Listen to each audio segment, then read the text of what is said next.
Hi everyone. तो are environment का जो है पार्ट 1 और पार्ट 2 अपलोड हो चुका है। ये पार्ट 3 हम पढ़ने वाले हैं। सो दिस यूनिट और this part of our environment has been penned by Indira Gandhi, the ex PM of India.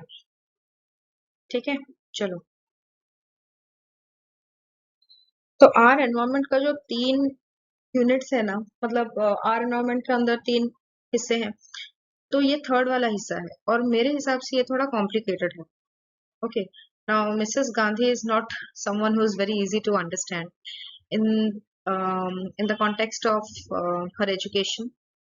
काफी बहुत आगे पढ़े थे वो, उनका काफी ज्ञान है हर चीज के बारे में. So the way she writes, it's very you know it's a complicated way of writing, and it's a एक level होता है उनका. So the way she writes, appreciable. As a someone who comes from the field of literature, I'm someone who comes from the field of literature, and she is someone who has read a lot of books, who has interacted with many people. So obviously the way she writes is quite appreciable. तो इस unit के अंदर हम जाने से पहले these are some basic points that I want you to have a look at. First point, the necessity to protect the environment. Environment cannot be improved at the cost of poverty. Man should forget wars. Man should stop being selfish. Climate policies must adhere to every man, unbiased. Idea of one earth, one environment, one humanity. Amalgamation of Eastern ethics and Western modernism. ठीक है, चलो. Okay, so let's begin. A man becomes civilized when he treats everyone with respect, fellow humans and nature. So according to Mrs. Gandhi, a man becomes civilized जब वो हर एक चीज को, हर एक इंसान को, लिविंग नॉन लिविंग, हर किसी को इक्वली रिस्पेक्ट देता है, right. And he gives the example of emperor Ashok, जो कि believed, yes, he believed in protecting his citizens, he believed in punishing the criminals, he also believed in preservation of nature. Okay. Progress is often used synonymously with assault on nature. यानी कि Gandhi is saying कि एक हमारा एक conviction है, general conviction है कि हम तभी प्रोग्रेस कर सकते हैं जब हम नेचर के ऊपर काबू पा सके. Yes, Nehru disliked the term conquest of Everest. जब एवरेस्ट को पहला जो भी है इंसान, when he scaled in 1963, Nehru disliked the fact that it was referred to as conquest of Everest. He said nature is something which cannot be controlled, and a man, an insignificant man, how can you use the term conquest of Everest? Edward Thomson, उन्होंने mister Gandhi से कहा कि wild life जो है बहुत जल्दी जल्दी disappear कर रहे हैं from the face of earth. And mister Gandhi very wittingly replied, it is decreasing in the jungles but it's increasing in the towns. यानी कि जो असली एनिमल्स हैं उनका हैबिटेट डिस्ट्रक्शन हो रहा है, नेचर फॉरेस्ट सब डिस्ट्रॉय हो रहा है, तो एनिमल्स जंगल्स में जरूर खत्म हो रहे हैं, लेकिन ये जो मैन है, जो इंसान है, जो कि एक जंगली जानवर से कम नहीं है, उनका पॉपुलेशन टाउन्स में इंक्रीज कर रहा है. Yes, poverty and need are the greatest polluters. Mrs Gandhi is saying कि अगर एनवायरमेंट डिस्ट्रक्शन हो रहा है, अगर कहीं भी फोर्सेस ऑफ डिस्ट्रक्शन एक्टिव है, तो उनके पीछे कॉजेस क्या है? पॉवर्टी और जरूरत. ठीक है. And she gives an example कि चलो हम बात करते हैं कंजर्वेशन ऑफ नेचर. हम जाके ट्राइबल्स को कहेंगे कि अरे तुम पेड़ पौधे मत काटो, तुम नेचर को कंजर्व करो, तुम शिकार मत करो. ठीक है, तुम जैसे रह रहे थे ना पहले वैसे मत रहो. But she is saying that unless and until we give them employment, education, facilities, finances, why would we even expect them to leave their lifestyle, their primitive way of life? Why would we expect them? Similarly, जहाँ पे town area में, village area में, slum area में deprived poor people जिस स्क्वालर में रह रहे हैं, जिस कंडीशन में रह रहे हैं, अब हम उन्हें जाके क्लाइमेट बचाओ आंदोलन करेंगे तो उनको कुछ समझ में आएगा? नहीं आएगा. क्यों? क्योंकि उनका कंडीशन तो बदतर है। वो आगे चल के क्लाइमेट क्या सेव करेंगे, वो आगे चल के ओशन के बारे में क्या समझेंगे, फिशेस कंजर्वेशन के बारे में क्या समझेंगे, गंगा एक्शन प्लान के बारे में क्या समझेंगे। ठीक है, तो जब तक प्रॉपर एजुकेशन ना दिया जाए, प्रॉपर फाइनेंसेस ना दिया जाए, प्रॉपर रिसोर्सेस मैनेजमेंट ना किया जाए, लोगों को एक ही तरीके से समझाना, लोगों को ऐसे क्लाइमेटिक टर्म्स में कोई भी बातें उनको समझाना, that is literally impossible. The increasing population is not to be blamed always for the world problems. Even a small European country consumes a lot in comparison to a developing one. तो ये जरूरी नहीं कि एक there is a country A, there is a country B, right? A country का population है 2 billion और B country का population है 1 billion. अब हम क्या सोचेंगे कि 2 billion will, क्योंकि 2 billion ज्यादा population है तो उनका ज्यादा pollution होगा, ये जरूरी नहीं. ओके, 2 बिलियन ज्यादा पॉपुलेशन है तो उनका ज्यादा कंजप्शन होगा, ये जरूरी नहीं है. बहुत से ऐसे फैक्टर्स हैं जो कि डिसाइड करते हैं कि कौन सा कंट्री रिच होगा, कौन सा कंट्री पुअर होगा, कौन सा कंट्री ज्यादा ज्यादा रिसोर्सेज कंज्यूम कर रहा है, ज्यादा पोल्यूशन प्रोड्यूस कर रहा है, वगैरह वगैरह. तो what Mrs. Gandhi is implying over here is that a small European country who has access to the best of the resources consumes much more than a country which is large and which has a lot of population. Okay. Ever since modern man has been given the will to act freely, he recognizes no obligation. यानी कि जब से इंसान को education मिला है, इंसान अपना राइट्स, अपना फ्रीडम सब जानने लगा है, वो सोच रहा है कि वो सुपर ह्यूमन है. ठीक है, और जब से उसको मशीनों के बारे में उसको ज्ञान हुआ है, जब से इंडस्ट्रियल रेवोल्यूशन हुआ है, man is thinking that in order to progress I have to control the machines. Once I control the machines, I will be an efficient man. An efficient man can lead its own country to progress. Not only that, an efficient man will also increase the amount of wealth in his own coffers. हाँ, और modern man मैं तभी बन सकता हूँ जब हर चीज के ऊपर मेरा कंट्रोल. ठीक है, और कंट्रोल कब होगा? कंट्रोल तब होगा जब मैं सारे लिमिटेशन, सारे रेस्ट्रिक्शंस को तोड़ के अपने आप अपने हिसाब से अपना काम करूं. Though socialism advocates that profits must be shared equally, reality is very different. It is always the profit-driven individuals that cause ecological crisis through their selfishness. Mrs. Gandhi is saying कि हमारे यहाँ बहुत से बातें होती हैं, बहुत से थ्योरिस्ट्स आते हैं, बहुत से थ्योरीज कह के जाते हैं, बहुत से डिबेट्स होता है, डिस्कशंस होता है, पैनल्स बैठते हैं. सोशलिज्म एक है, हम कहते हैं कि सोशलिस्ट सोसाइटी होना चाहिए जहाँ पे कि प्रॉफिट डिस्ट्रीब्यूशन इक्वल होना चाहिए. Rich must not get richer, poor shouldn't get poorer, सब इक्वल होने चाहिए. ठीक, लेकिन रियलिटी में ऐसा नहीं होता. अब जिस कंट्री में जिन लोगों ने अपने नेचुरल रिसोर्सेस को काबू में किया है, वो आजकल बीएमवीज में घूम रहे हैं, वो ऑडीज में घूम रहे हैं, और जो लोग उस रिसोर्सेस को खोदने में लगे हैं, जो लोग उस रिसोर्सेस को अपने जान जोखिम में डाल के निकालने लगे हैं, वो आज भी पुअर स्टेट में है. Okay, coal for I give a very simple example as an aware citizen of India. Coal mining अगर हम देखेंगे तो कोल माइनिंग में क्या होता है कि जो ओनर्स हैं, ठीक है, वो रिच होते जा रहे हैं, और जो लेबरर्स हैं, माइनर्स हैं, वो पुअर होते जा रहे हैं. They are suffering from diseases, they are not getting enough pay, उनका लिविंग कंडीशन तो पूछो ही मत. ओके, तो सोशलिज्म सिर्फ किताबों में ही अच्छा लगता है. Socialism doesn't exist in reality. और ये जो इकोलॉजिकल क्राइसिस है, कोल माइनिंग, एक जगह पे कोल माइनिंग होता है, that particular place is gets affected for ever, and this particular place gets affected for ever. इसका कॉज कौन है, इसका जिम्मेदार कौन है? वही लोग जो कि पॉलिश कैबिन में बैठे हैं, वही लोग जो कि बीएमवीज में जा रहे हैं, वही लोग जो कि दूसरे लोगों के ऊपर रोब जमा रहे हैं. ठीक है, वो लोग नहीं जो अंदर जाके हॉट टेम्परेचर में खोद रहे हैं, निकाल रहे हैं कोयला, वो सब नहीं. Okay, right.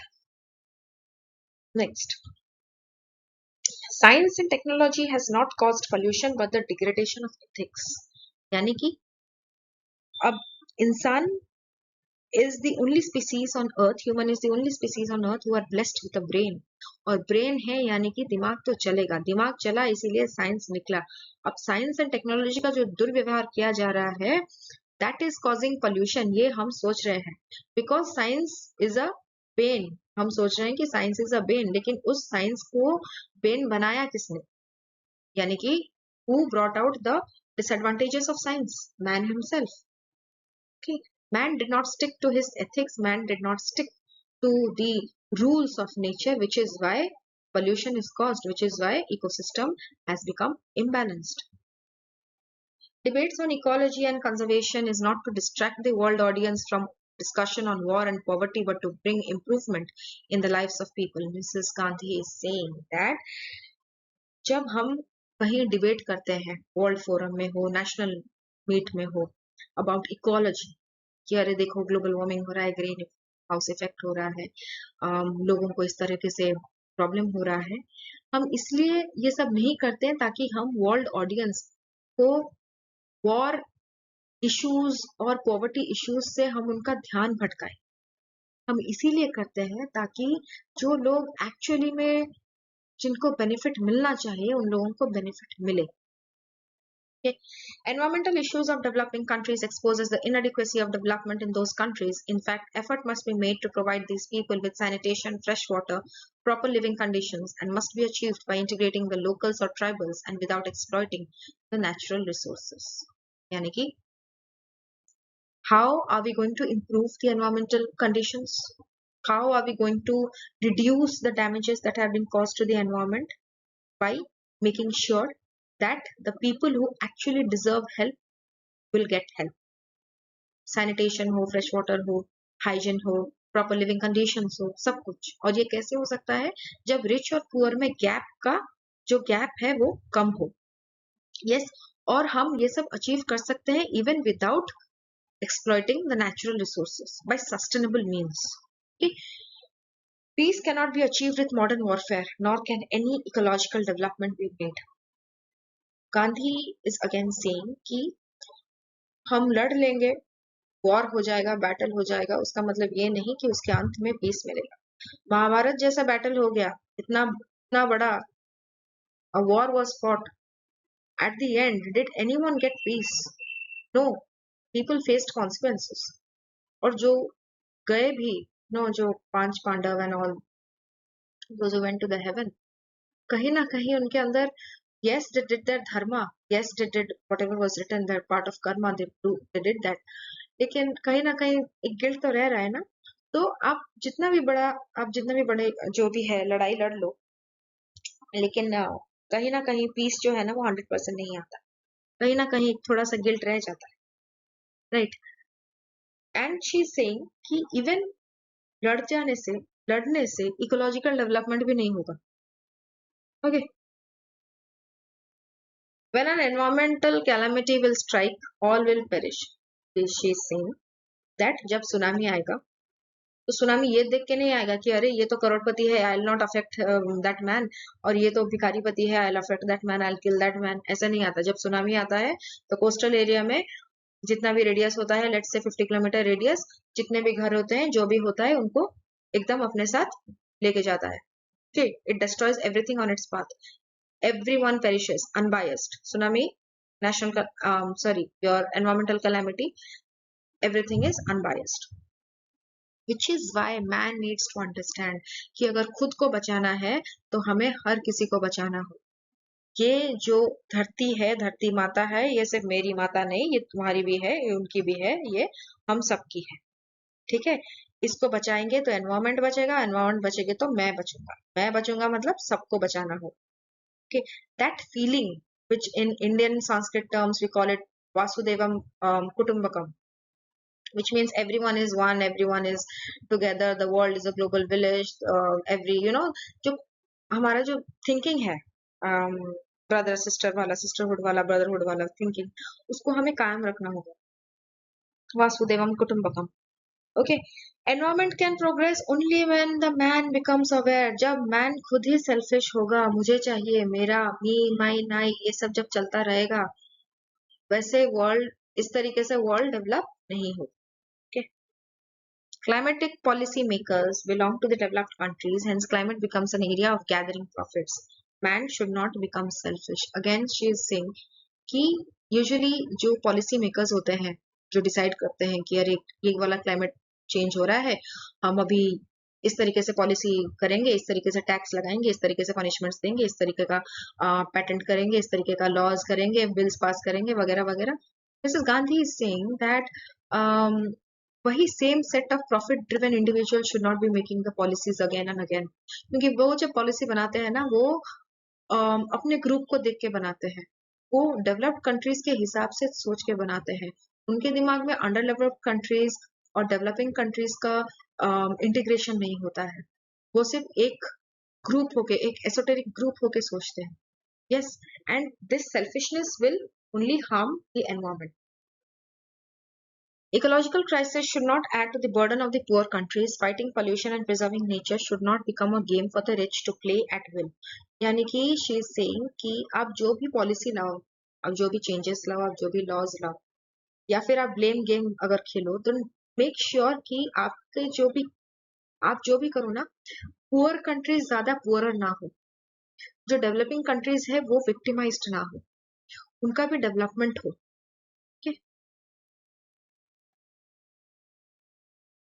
Mrs Gandhi is saying कि एक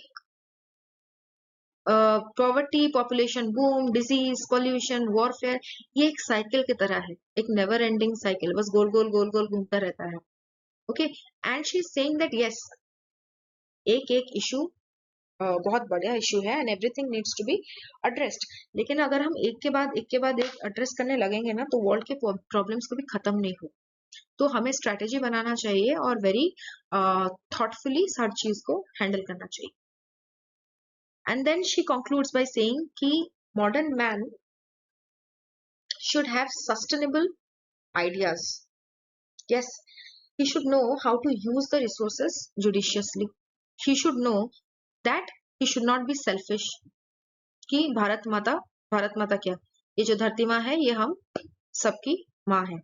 Yes, he should understand that he can progress with science, he can progress with conservation of nature, he can progress with maintaining peace with his brothers यानी कि world brothers। Okay, हम इस area में रह रहे हैं, वो हमारा भाई नहीं है, वो हमारा दुश्मन है। ठीक है, हमारे यहाँ नेबरहुड में मैं अच्छा हूँ, वो बुरा है, नहीं, सब हम एक ही हैं, सब एक मिलके चलेंगे, एक तरीके से सोचेंगे, तभी जाके the earth will be saved. Man needs to be conscious of his responsibility as a world citizen, which is very important to understand. Man and nature, existence of man and existence of nature is interlinked.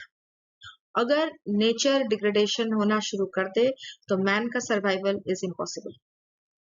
Yes, चलो, I don't know, it's a very complicated text. I did try my best to make you understand by breaking down the text into points.